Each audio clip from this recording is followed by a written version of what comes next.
నువ్వేం బాధపడమాకు బాబు. మన ఇంటి మీద అటాక్ చేసిన వాడిని వదిలిపెట్టను. వాణ్ణి నడి వీధిలో నరుకుతాను. నడి వీధిలో కాదన్నా, ఆడి నట్టింట్లో నరకాలా? ఈ నరకటాలు చంపలేండి సార్. ఇలా అయితే మా ఫ్యామిలీ పెళ్లికి ఒప్పుకోరు. మీ బండ్ల ఫ్యామిలీతో సంబంధం చేసుకోవడానికి మేము ఒప్పుకోవాలా, మీరు కాదు? కోప్పడకండి సార్. బ్లేడ్ తెగి బ్లడ్ వస్తేనే గిలగిలా కొట్టుకుని ఫ్యామిలీ మాది. అవతల అడ్డంగా నరికి వాడు గిలగిలా కొట్టుకుంటూ చూసి మేసం మెల్లేసుకుని ఫ్యామిలీ మీది. అయితే ఆగు నరసింహ.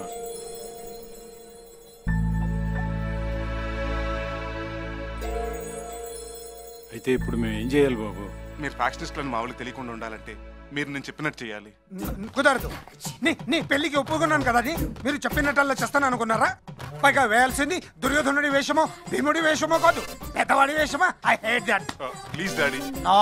ఏమండి, చిన్నప్పటి నుంచి వాడి కోసం ఎన్నో చేశారు కదా, ప్లీజ్ ఈ ఒక్కసారి యాక్ట్ చేయండి. నో. చెప్పేది వినండి. చెప్పేది నేను నటించను. ఈ ఇంట్లో 2 రోజులు ఉంటే అన్ని జబ్బులు ఫ్రీగా వస్తాయి. మాకు ఆల్రెడీ వచ్చాయి. రండి అంకుల్, ఆయన మా నాన్నగారు. నమస్తే అండి. నమస్తే. కూర్చోండి అన్నయ్య గారు. చూడండి బాబు గారు. చూస్తూనే ఉన్నాను. చెప్పండి చెప్పండి. ఎప్పుడైనా కూతుర్ని పెద్దింట్లో ఇవ్వాలి, కోడల్ని చిన్నింట్లో నుంచి తెచ్చుకోవాలని మన పెద్దవాళ్ళు అంటుంటారు.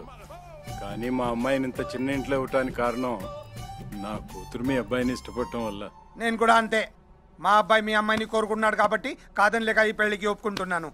ఏంటన్నాడు చేసేది? అరటిపళ్ళ వ్యాపారం అయినా దుబాయ్లో పెట్రోల్ బాగున్నంత మోసు కొడుతున్నాడు. మగ పెళ్ళివారు కదా. ఊర్లో మీరు ఏం చేస్తుంటారు అన్నయ్య గారు? అదే మేము. ఈయన హెడ్ మాస్టర్, ఆయన లక్కల్ మాస్టర్. ఏంట్రా హెడ్ మాస్టర్ అంటున్నాడు? నువ్వు తలలు తీస్తావు కాబట్టి హెడ్ మాస్టర్, నేను కౌంటింగ్ చేస్తాను కాబట్టి లెక్కల మాస్టర్ అనమాట. మీది ఎడ్యుకేటెడ్ ఫ్యామిలీ అన్నమాట. అవునవును. అన్నట్టు అరటిపళ్ళ మీద మీరేనా? Please daddy. రోజుకి ఎంత గడుతుంది? 100 రోజుకి. 100? మీ అందరికి 100కే వస్తున్నా బొంద. నరకడానికి కత్తి చేయమంటేనే 200 అడుగుతున్నారు. నరికే కత్తి ఏంటి? అదే అరటికెళ్ళ నరికే కత్తి బాబు గారు. ఈ ఇల్లు మీ సొంతమేనా? కాదు, అద్దె కొంపండి. అద్దె కొంప. అన్నయ్య సార్ బయటికి.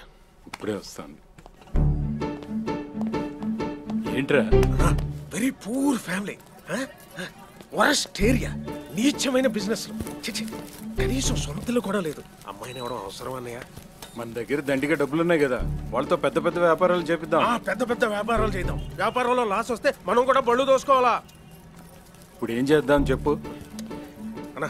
పని చేద్దామన్నా, కొన్ని నెల రోజులు ఇక్కడే ఉండి వాళ్ళ బిజినెస్ బాగా అబ్జర్వ్ చేద్దాం. ఆ తర్వాత సంబంధం ఖాయం చేద్దామన్నా. మంచి ఆలోచన రా, చెప్దాం పద. మీరు ఊరు వెళ్ళడానికి డిసైడ్ అయ్యంటున్నారు. Good good, very good.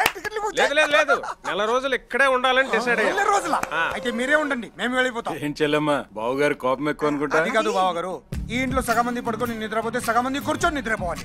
ఇంకా మీరు వస్తే అందరం నిలబడి నిద్రపోవాలి. అంత బాధ ఎందుకు డాడీ? మీకు కోటీశ్వరుడైన ఫ్రెండ్ ఉన్నాడు కదా, ఆయన ఇంటికి వెళ్ళిపోదాం. ఆయన నేను ఒప్పిస్తాను. కోటీశ్వరుడైన ఫ్రెండ్ ఎవరు? మీరే డాడీ, మన ఇల్లే. మన ఇంట్లో. రండి అందరు బట్టలు సర్దుకోండి. పదండి త్వరగా.